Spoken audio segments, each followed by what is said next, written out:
झोपड़े में बैठे हुए या सोए हुए लोग। उर्दू का एक सेंटेंस है खाना बदोश। उसके बाद दूसरी भाषा में अगर बात करेंगे तो बंजारे या बंजारा। आज़ादी का 75वां साल हम तिरंगा लहराएंगे, मगर आज भी हमारे मुल्क की जो तस्वीर है यही है।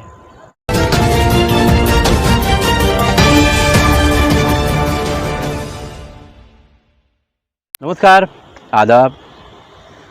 15 अगस्त से एक दिन पहले आज की ये तस्वीर मेरे ठीक पीछे दिखाई दे रही है। झोपड़े में बैठे हुए या सोए हुए लोग। उर्दू का एक सेंटेंस है खाना बदोश। उसके बाद दूसरी भाषा में अगर बात करेंगे तो बंजारे या बंजारा। आज़ादी का 75वां साल हम तिरंगा लहराएंगे, मगर आज भी हमारे मुल्क की जो तस्वीर है यही है। हमारे यहाँ जब नारा लगता है तो भारत की 130 करोड़ की जनता भारत में रहती है, ये नारा लगता है। मगर वो जनता कैसे कैसे रहती है, इस पर जनता का ध्यान तो है मगर सरकार का नहीं है, क्योंकि विकास की बात सरकार करती ही नहीं।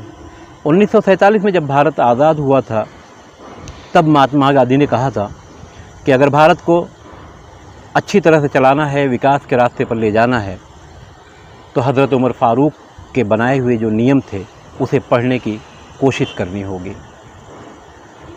बहरहाल ना उमर फ़ारूक के उस नियम को ध्यान में रखा गया, ना ही गांधी जी के, शहीद भगत सिंह के, अशफाक़ुल्लाह खान के, मौलाना अबुल कलाम आज़ाद के, इस तरह के जो लोग भारत की आज़ादी में जेल गए या जेल में उन्हें फांसी हुई या अंग्रेज़ों की गोली खाकर शहीद हो गए, उनके सपनों का सत्यानाश आज 75वें 15 अगस्त के मौके पर पूरी दुनिया भारत की तरफ देख रही है कि भारत में असल में हो क्या रहा है।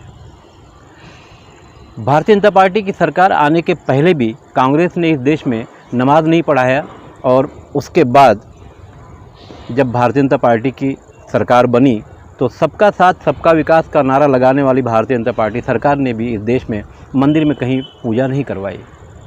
सब ने सत्ता में बैठने के बाद अपने अपने फ़ायदे की बातें की और जनता गई चूल्हे भाड़ में। फ़िलहाल हमारे देश की जो हालत है, 75वां साल एक कीमत रखता है, एक अहमियत रखता है किसी मुल्क को आज़ाद होने के लिए। मुल्क आज़ाद हुआ मगर आज भी यूथ बेरोज़गार है और दिन ब दिन बेरोज़गार होता जा रहा है। हमारी जो कंपनियां थी, चाहे सरकार की थी चाहे निजी कंपनियां, एक एक करके बंद होती जा रही हैं। जो बंद होने से बच गई हैं सरकार उसे बेच रही है। हमारी रेलवे लॉकडाउन के बीच सरकार ने बेचा। हमारे एयरपोर्ट बिके। राहुल गांधी ने एक हफ्ता पहले चिल्लाकर दिल्ली में कहा कि सरकार पूरे देश को बेच रही है, और उसी से थोड़ा सा ठीक पहले पार्लियामेंट में सत्ताधारी की तरफ से उनके जो मार्शल होते हैं, अपोजिशन के जो नेता थे, उनकी पिटाई भी दुनिया ने देखा। देश में आवाज़ उठ रही है कि लोकतंत्र खतरे में है। क्या सचमुच लोकतंत्र खतरे में है? इंदिरा गांधी को एक बार 1975 में नज़र आया था देश का लोकतंत्र खतरे में, मगर उस वक्त देश का लोकतंत्र खतरे में नहीं था।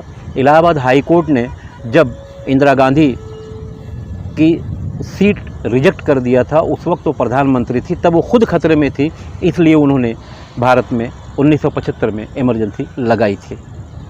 बहरहाल इमरजेंसी गई, सरकारें बदलती रही, लोग आते रहे जाते रहे, और जिस तरह से हम धीरे धीरे आगे बढ़ते रहे, हमने तरक्की भी किया है 400%, मगर खड्डे में गए हैं 800%। उसका हिसाब कौन देगा?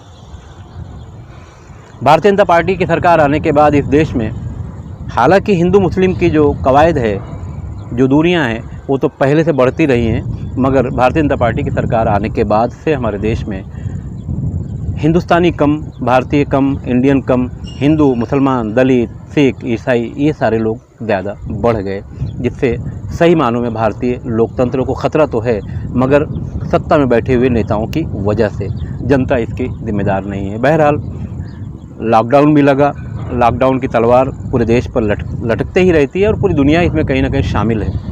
अपनी अपनी नाकामियों को छुपाने के लिए सरकारों ने लॉकडाउन की आड़ लिया और आम इंसान की कमर तोड़ दी। छोटे मोटे उद्योग बंद हो गए, कंपनियां बंद हो गई और इसी बीच सरकार ने लॉकडाउन का फ़ायदा उठाकर ट्रेनें बेच दी, एयरपोर्ट बेच दिया, बड़े बड़े गवर्नमेंट के जो प्रोजेक्ट पहले से थे उसे भी बेच दिया और बेचने की कोशिश चल रही है। समझ के बाहर है कि 130 करोड़ की ये जो जनता है हमारे देश की, अब कहाँ जाए, क्योंकि जनता भी अब कन्फ्यूज़ हो चुकी है। आज से एक दिन बाद यानी 15 अगस्त को हमारे देश के प्रधानमंत्री नरेंद्र मोदी लाल किले से एक बार फिर भाषण देंगे, जैसा कि इसके पहले हुआ है। मगर इसके पहले लाल किले से जो भाषण दिया जाता था वो लाल किला हमारा अपना था, अब लाल किला हमारा अपना नहीं है, उसको भी लीज़ पर दे दिया गया है। तो ये तो हालत है हमारी ट्रेन बिक गई, लाल किला लीज़ पर चला गया, एयरपोर्ट जा रहा है। तो ये जो सारी कहानी है, तो हम कहाँ जा रहे हैं? 75 साल हमारी आज़ादी के, तो क्या जो लोग फांसी के फंदे पर चढ़े थे और फांसी के फंदों को उन्होंने चूमा था या जेल गए थे या भारत की आज़ादी के लिए अभियान चलाया, जान दे दी, संपत्ति दे दी, तो क्या उन लोगों का सपना यही था कि 75वें साल में जब हम पहुँचें तो लोग यहाँ हिंदू हो जाएं, मुसलमान हो जाएं, सिख हो जाएं, ईसाई हो जाएं, दलित हो जाएं, मगर इंसान न रह जाएं? अब तो हालात ऐसे हो गए कि लोग अपने अपने इलाकों में सोचने लगे हैं कि ये कौन आ रहा है, ये कौन जा रहा है। तो इसका जवाब क्या है? क्या सरकार इसकी जिम्मेदारी नहीं ले सकती? अभी चंद दिन पहले उत्तर प्रदेश की जो घटनाएं सामने आ रही हैं, उत्तर प्रदेश के हालात इतने ज़्यादा ख़राब हो गए कि हिंदू मुसलमान को ढूंढ रहा है, मुसलमान हिंदू को ढूंढ रहा है, क्योंकि चुनाव सामने है। कोरोना की बात करेंगे तो जहाँ इलेक्शन होता है वहाँ कोरोना नहीं होता और जहाँ नहीं होता वहाँ कोरोना आ जाता है। ये सारे हालात हमारे इस मुल्क के लिए ख़तरनाक है। कहीं ना कहीं अगर वक्त रहते नहीं सोचा गया तो ये जो बेरोज़गार हो रहा है यूथ, ये रास्तों पर आ जाएगा। एनआरसी के नाम पर मुसलमान रास्ते पर, खेती के नाम पर किसान रास्ते पर, और सरकार किसी की सुनने को तैयार नहीं। तो अगर ऐसे हालात में सारे के सारे लोग रास्तों पर आ गए तो सरकार कहाँ जाएगी, कैसे संभलेगी और कैसे लोगों को संभालेगी? मैं सुल्तान कुरैशी के साथ खान फ़ख्र आलम।